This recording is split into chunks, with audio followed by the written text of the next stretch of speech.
The galaxy did not merely consider itself ancient, it considered itself perfected.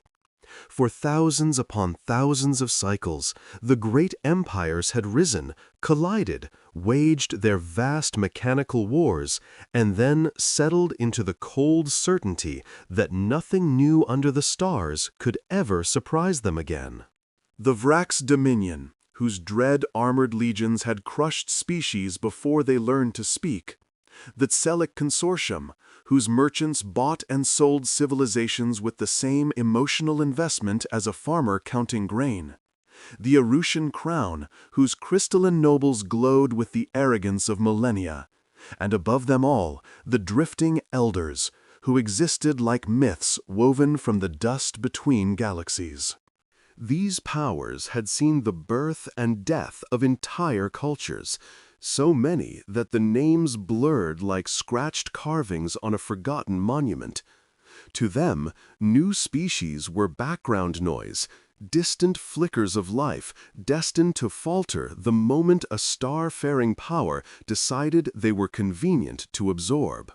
So when Earth appeared on long-range celestial maps as a primitive blue dot orbiting a yellow star, no one paused for more than a heartbeat. The first survey reports dismissed humanity with clinical indifference, aggressive tendencies, chaotic global structure, unstable alliances, pre-FTL propulsion, minimal threat index. They would grow, they would struggle, they would fight among themselves, and then eventually one of the great empires would arrive to civilize them. Civilize, of course, being a polite word for subjugation.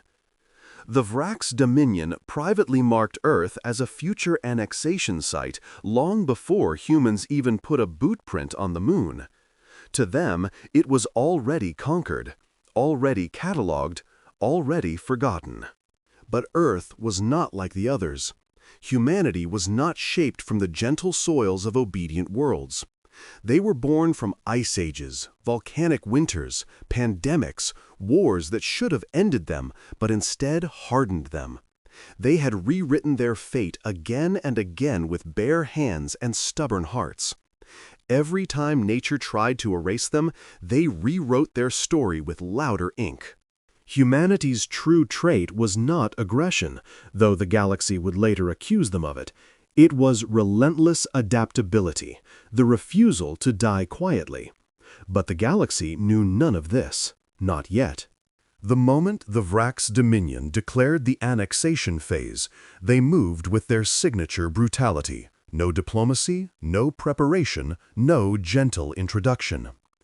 Admiral Krejul, commander of the 7th Conquest Armada, selected Earth as his proving ground, a minor footnote in his career ambitions. He wanted a quick, clean victory, something to impress the Dominion Council. A small, fragile world ripe for his taking. So he brought a single dreadnought, the Vorkal, a ship rumored to end rebellions merely by appearing in orbit. It sliced through the exosphere like a blade dipped in shadow, scattering clouds into spirals as atmospheric friction wrapped it in fire. Below, humanity watched. For exactly 8 minutes, confusion held the world still. Not fear, confusion. Sensors across every continent pinged simultaneously, lighting up command centers and private observatories alike. Naval radars froze, then rebooted. Orbital surveillance arrays shrieked with warnings they had never been programmed to handle. Someone in a civilian airport control tower recorded the silhouette and uploaded it online, where billions of people saw the alien vessel before any government could censor the feed. The world did not respond with panic. Instead, they responded with the bizarre, unpredictable chaos only humans could muster.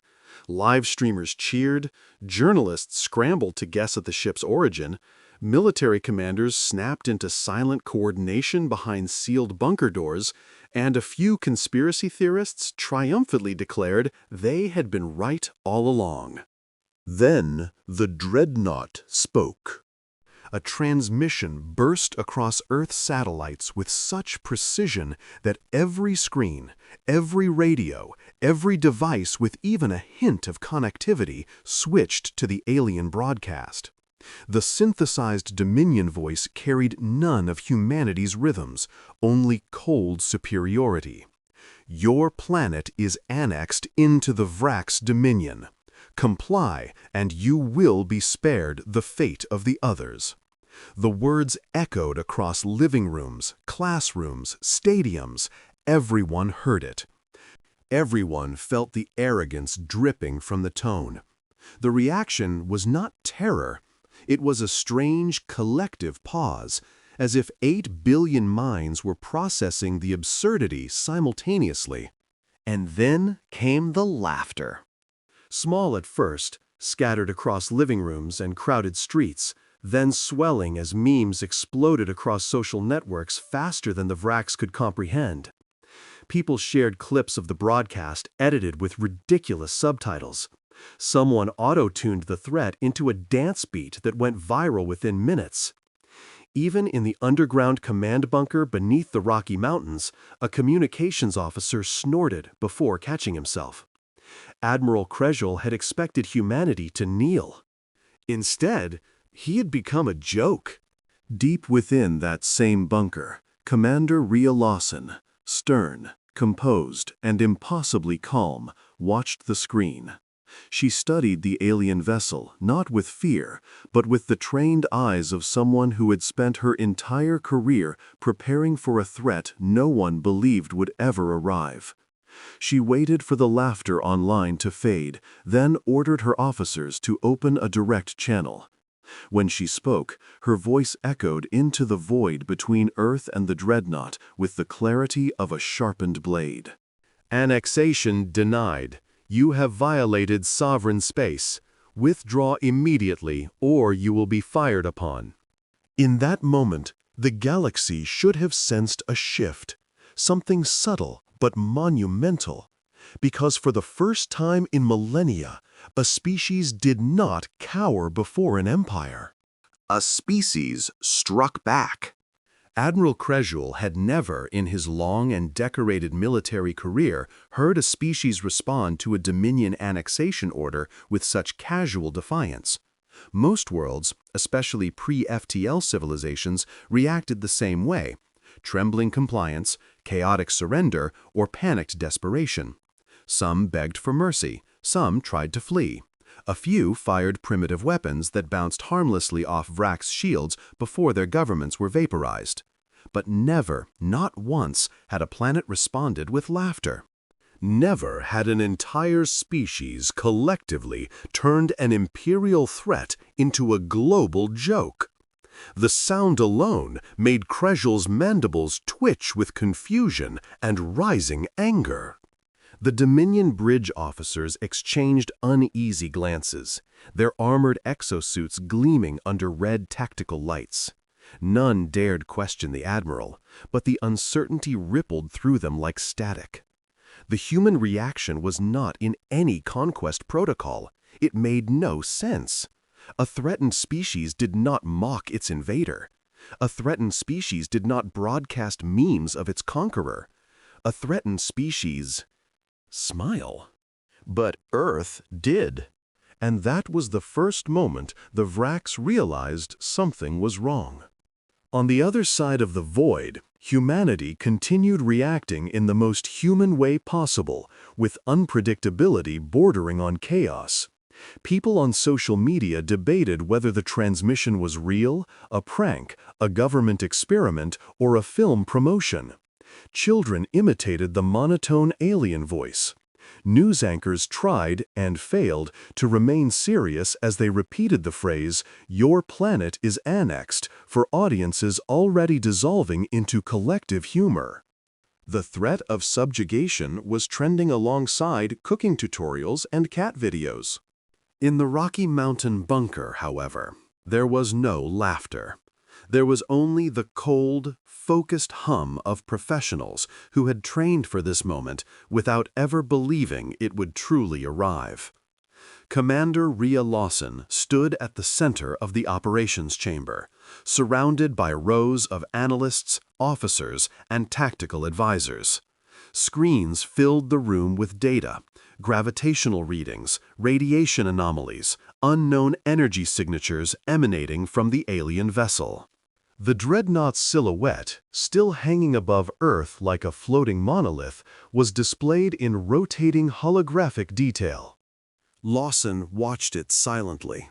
She did not blink when the alien broadcast repeated. She did not react when her comms officer whispered, "Ma'am, the entire planet is watching." She simply folded her hands behind her back and continued analyzing the ship's formation, its heat distribution, its weapon ports. She had studied alien threat scenarios for years, but the reality unfolding before her was even more severe. The dreadnought was massive, far larger than anything humanity had ever constructed, and radiated energy signatures that Earth science could barely interpret. Yet she did not waver. "Open a channel," she said. A hush fell across the room. The global response team braced.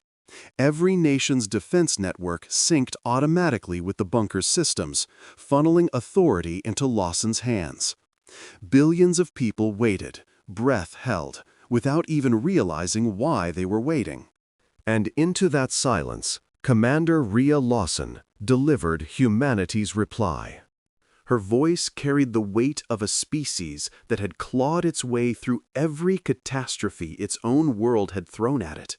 Wars, plagues, climate collapse, extinction-level events avoided by inches. Humanity had never been handed survival. It had seized it, every time, violently if necessary. "Annexation denied," she said, enunciating each word with cold precision. "You have violated sovereign space. Withdraw immediately, or you will be fired upon." The words echoed across Earth, across the Dominion dreadnought, and across every listening post tied into the Vrax communication web. Fired upon. The phrase struck the Dominion officers like a physical blow. A pre-FTL species threatening them? The Vrax, conquerors of 27 star systems? It was the most absurd thing Krezel had ever heard. He almost laughed himself, though not from amusement, but pure disbelief. "Primitive arrogance," he muttered. On Earth, the moment the transmission ended, billions of people reacted at once. Some cheered, some panicked, some danced, some prayed, some argued online about whether Lawson had doomed them all. Humanity divided into its chaotic spectrum of emotion, but behind all the noise ran a single, electrifying current. Humans had told an interstellar empire no. Back aboard the dreadnought, Admiral Krezel snapped his claws in irritation. "Prepare the primary beam. Target their military centers first, then their population hubs. When the smoke clears, they will understand their insignificance." The bridge crew obeyed instantly. Massive conduits lining the interior of the ship pulsed with crimson energy as the beam cannon charged. Plasma coils thrummed like a heartbeat. Gravity distortions rippled through the command deck. The dreadnought's belly panels shifted open, revealing the glowing maw of a weapon capable of slicing continents as easily as a scalpel parting skin. Krezel watched Earth grow larger on his display. "Perhaps they required an example," he said with dark satisfaction. "Perhaps they needed to see what rebellion costs." But even as he prepared to unleash devastation, something on the dreadnought's sensors flickered. A distortion, a spatial anomaly, a pulse they could not identify. The bridge officers scrambled for explanations, but nothing matched the signature. It was not a missile, not a beam, not a ship, not anything cataloged in Dominion archives.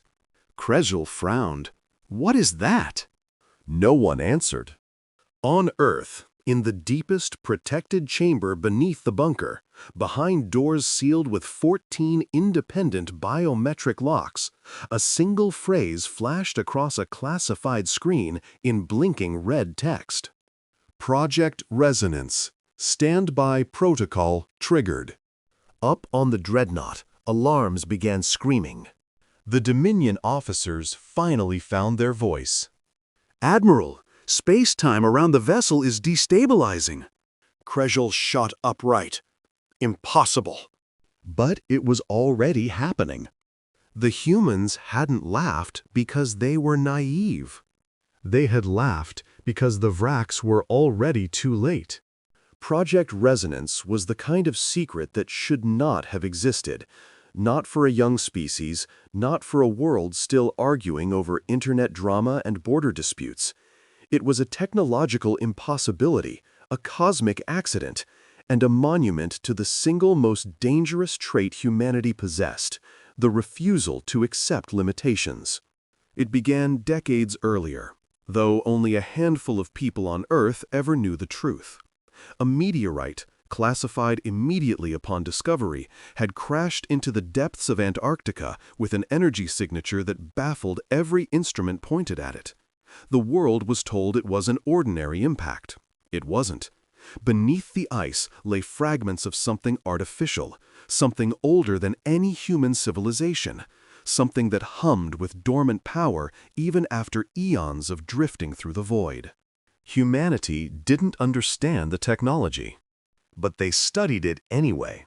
Engineers, physicists, mathematicians, some brilliant, some reckless, all obsessed, worked in underground facilities where the sun never shone and where the phrase classified was not a security designation but a way of life.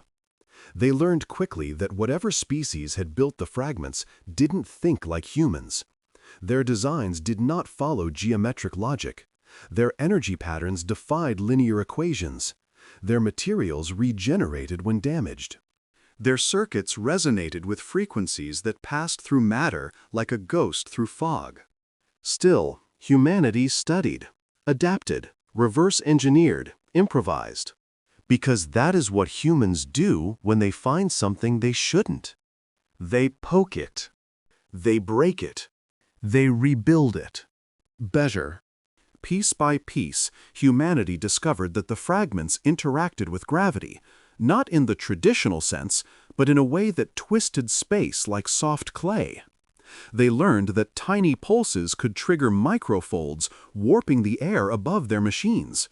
A laboratory rabbit accidentally teleported 3 meters during an early test. It survived, disgruntled but unharmed. A researcher nearly fainted when a coffee mug vanished for half a second and reappeared upside down, perfectly intact. By the time world governments realized the potential, Project Resonance was no longer a research curiosity. It was a weapon, one unlike anything humanity had ever created. A weapon humanity was terrified to use. And yet, they prepared it anyway. 3 gravimetric pylons were secretly embedded beneath Earth's crust in strategic, geologically stable points. Their purpose was simple and unthinkable: to generate a controlled, localized collapse of space-time around an invading object. Not a bomb, not a beam, not a missile. Something far worse. A reality scalpel. No one wanted to activate it. No one wanted to discover what it would do to a living crew. But when the Dominion dreadnought charged its planetary devastation cannon, the humans no longer had a choice. Deep underground, the pylons came alive. At first, the energy readings seemed like errors. The numbers spiked past their upper limits, then past whatever theoretical cap scientists once believed unbreakable. The 3 pylons began to hum with subdimensional resonance. Vibrations passed through stone, steel, water, bone, atoms, everything. The Earth itself thrummed like a struck tuning fork. Even those who didn't know what was happening felt a strange tingling in their teeth. Above Earth, aboard the Dreadnought, the first sign something was wrong came when Admiral Kregel's tactical displays flickered. Then the stars outside the viewport seemed to stretch. Not move, stretch, as if the universe itself were being pulled like taffy. The Dreadnought's hull groaned under forces no engineer had ever expected to encounter. "Admiral," a bridge officer shouted, "unidentified gravimetric distortions incoming. We cannot identify the source." Kregel's mandibles clicked in alarm. "Shields to maximum! Cancel the firing cycle!" "It's not a weapon," another officer cried. "It's space is collapsing!" The words made no sense, but the Dreadnought felt it. A ripple of bent reality washed over the vessel. The ship's stabilization engines screamed. Artificial gravity failed. Panels tore from walls. Officers tumbled as spatial distortion twisted the deck beneath them like a rolling wave. And then it happened. The gravimetric pylons synchronized, locking onto the Dreadnought with impossible precision. Space folded. Not like warp travel, not like hyperspace breaches. No, this was raw, uncontrolled gravitational manipulation. The Dreadnought's hull began to compress toward a single point, like an invisible fist squeezing the ship into the size of an atom. The Vraks screamed. Their exosuits buckled. Their bones snapped under the crushing force. Kregel tried to reach for the emergency null-field generator, but his arm crumpled before his hand reached the console. The Dreadnought vanished. One moment it existed, a towering fortress of alloy and power. The next moment it became a microscopic singularity, then detonated into a flare of blue-white light that expanded soundlessly across vacuum before dissolving into nothingness. No debris. No signal. No survivors. No trace that the most feared warship in the Dominion had ever existed. Earth's skies glimmered for a moment as fragments of destabilized particles scattered harmlessly through the upper atmosphere. Around the galaxy, listening posts recorded the anomaly with mounting horror.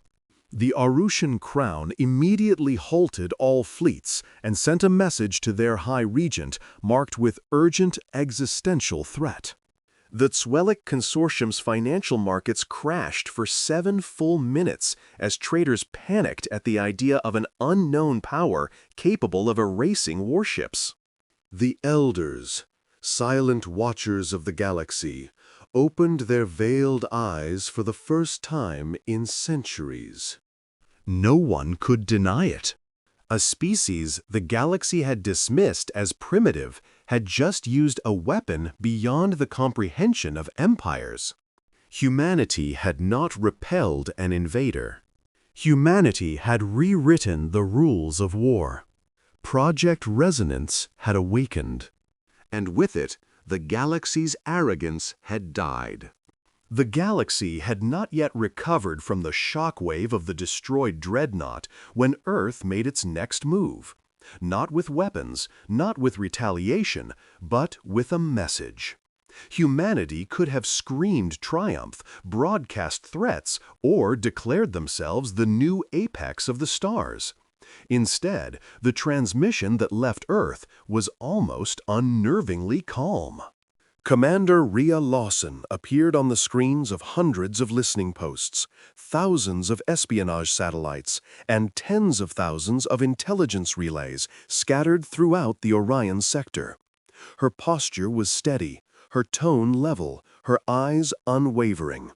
She looked more like a scientist giving a presentation than a commander who had just annihilated a warship worth more than an entire planetary economy. "This is Commander Rhea Lawson of Earth," she said. Her voice carried not aggression, not fear, but clarity. "Our species does not seek war, but we will not be conquered. If you come peacefully, you will find friends. If you come with chains, you will find your own destruction.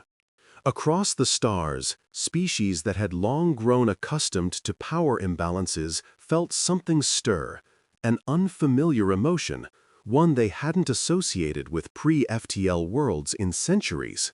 Respect. Fear. Both. But while the galaxy reeled, the Vrak's dominion burned with humiliation. News of the Dreadnought's disappearance hit the Dominion Council like a meteor to the chest. Krezel's broadcast had been live. Billions of Vrak citizens had watched their admiral threaten Earth with absolute superiority. Those same billions watched the transmission cut abruptly, replaced by static, followed by a galactic data alert confirming the Dreadnought's sudden loss of signal. No wreckage. No escape pods. No distress call. A warship that symbolized the Dominion's invincibility had been erased in silence. To the Vraks, this was not a defeat. It was sacrilege. The Council gathered in the obsidian-lined Chamber of Dominion Law, where wars had been declared and species had been exterminated. The room thrummed with fury. Holographic displays spun with tactical models, energy readings, and fragments of intercepted transmissions. Dominion scientists struggled to explain the anomaly, each theory less plausible than the last. Impossible. No pre-FTL world has that kind of capability. This must be an elder weapon. They must have outside allies. No outside species would help them. They are unknown. None of the arguments mattered. What mattered was pride. Dominion pride. Humiliated pride. It was decided within minutes. Earth would not be punished. Earth would be erased. 10 dreadnoughts, launched in a formation so vast it cast shadows across the orbital docks. Each vessel dwarfed the one Krezel had commanded. These were not scout ships or annexation tools. They were extinction machines, the Dominion's most absolute instruments of war. When they moved, lesser species submitted without a whisper. When they fired, continents vanished. There would be no warning this time. No declaration of annexation. No demand for surrender. No ultimatum. This was vengeance. The galaxy held its breath as the 10 dreadnoughts activated their warp drives, bending light as they surged into the abyss. Humanity watched them come. On Earth, the activation of so many warp signatures at once was impossible to miss. Sensors lit up like fireworks across every military installation, research base, and orbital station. Global command centers sprang into synchronized action, international rivalries dissolving in the shadow of annihilation. Every country, every agency, every satellite fed data into the bunker's master grid. Commander Lawson stood again at the center of the operations chamber, but this time the room felt different. The tension was heavier. The stakes were clearer. Even those who didn't understand the science behind Project Resonance understood one thing with chilling certainty. If the pylons failed, Earth was finished. Enemy fleet ETA, 6 minutes, a technician reported. Confirming Dreadnought-class signatures, 10 total, said another. Lawson didn't raise her voice. She didn't panic. She simply nodded. Bring Resonance online. High above Earth, the sky dimmed. Birds fled. Atmospheric pressure warped. The planet itself seemed to brace, like a living creature about to withstand a blow. Then the first dreadnought emerged from warp. Its hull was a black fortress of razor-edged armor, bristling with cannon arrays and shimmering with deflector fields strong enough to withstand supernova debris. Behind it, 9 more tore through the fabric of space like anger given physical form. Billions of humans watched the live stream. Some cried. Some clenched their fists. Some whispered prayers they hadn't said in years. But no one bowed. The dreadnoughts formed a firing line. Energy cannons glowed, their light reflecting off the clouds below like artificial dawn. Their targeting arrays locked onto Earth's surface, each one selecting high population centers: New Delhi, Tokyo, New York, Sao Paulo, Karachi, Lagos. 7 seconds. 6, 5, 4. The planet flickered. A harmonic rumble vibrated through every ocean. Birds froze mid-flight. Streetlights flickered. A strange metallic taste seeped into the mouths of anyone outside. Space itself wavered like a heat mirage. And Project Resonance activated. The gravimetric pylons beneath Earth unleashed a pulse that made the dreadnoughts appear to twist, as if someone had smeared their silhouettes across the sky. Space warped. Time shuddered. The 10 dreadnoughts attempted to compensate, but there was no compensation for what humanity had built. One by one, with surgical precision, each dreadnought collapsed into nothingness. Not explosions. Not destruction. Not debris. Just absence. 10 titans of war erased so cleanly that not even dust remained. Silence followed, both on Earth and across the galaxy. The Vrak's dominion felt the echo of the loss like a blade plunging into its empire heart. The Arushan crown's crystalline nobles whispered among themselves in panic. The Tselic consortium froze all trade movements. The elders, silent for centuries, sent a message consisting of only 3 words. The humans awaken. For the first time in galactic history, an empire that ruled through terror hesitated. Humanity had done the impossible twice. Not because they were ancient, not because they were powerful, but because they refused to die. Earth had not survived a galactic attack. Earth had ended it. And the galaxy finally understood the truth. Humanity was no longer merely a new species. Humanity was a force. In the wake of the battle that reshaped the balance of the galaxy, the void fell into an uneasy silence. Wreckage drifted like metal ghosts, the last echoes of war humming faintly in the darkness.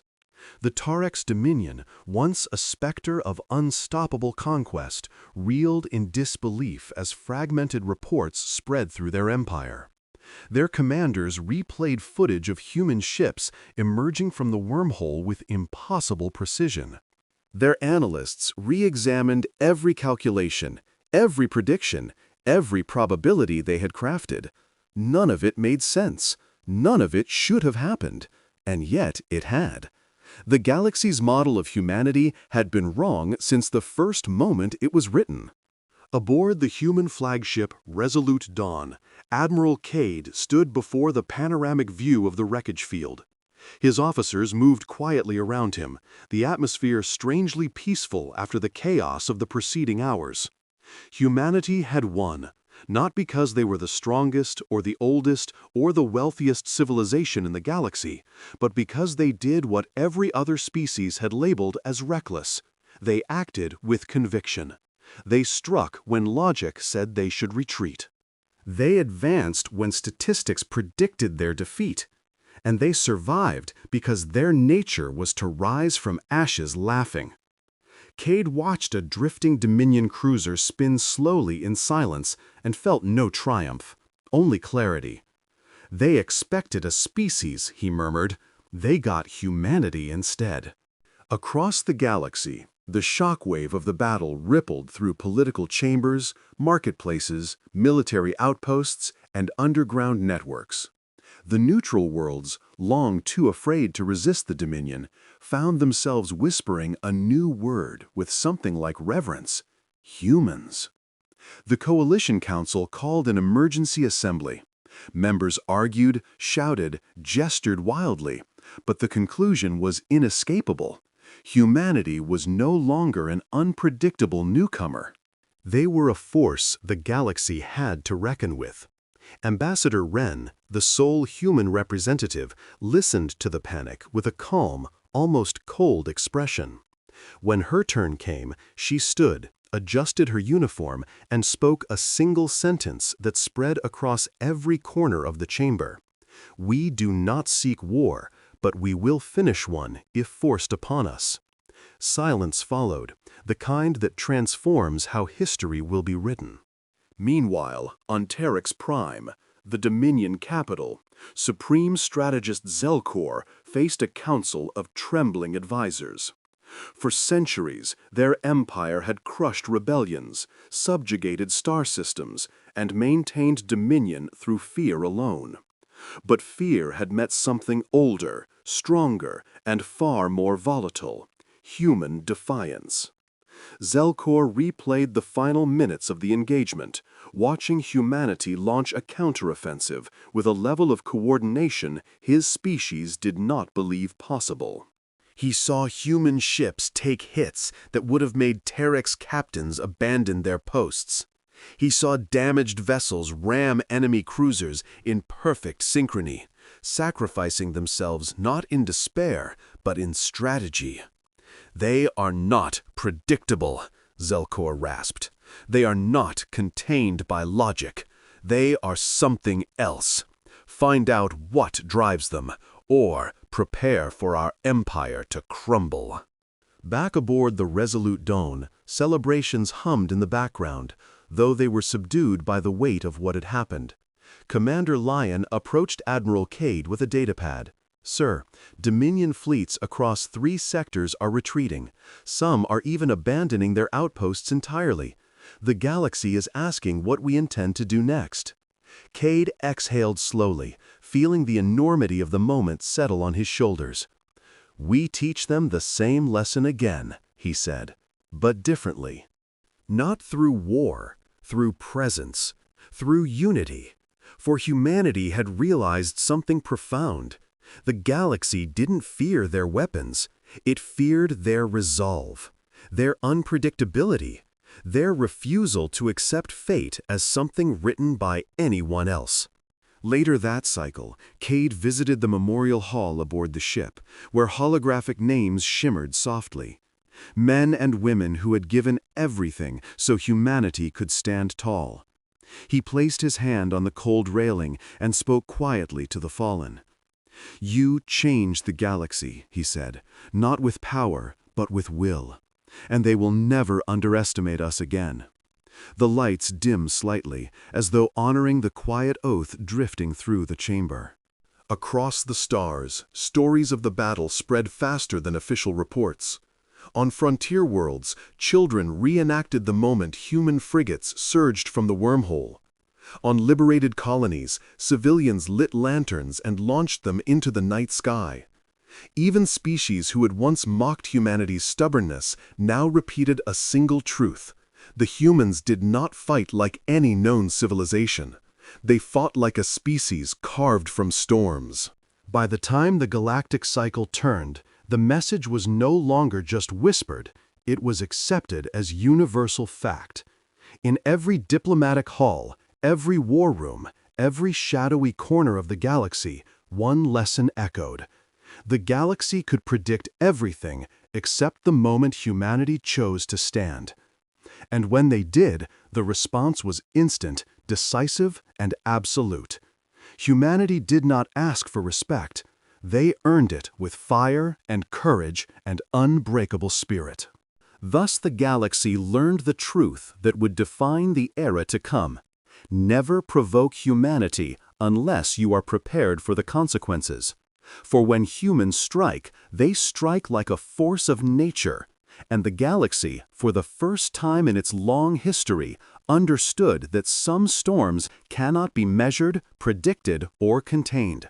They can only be survived.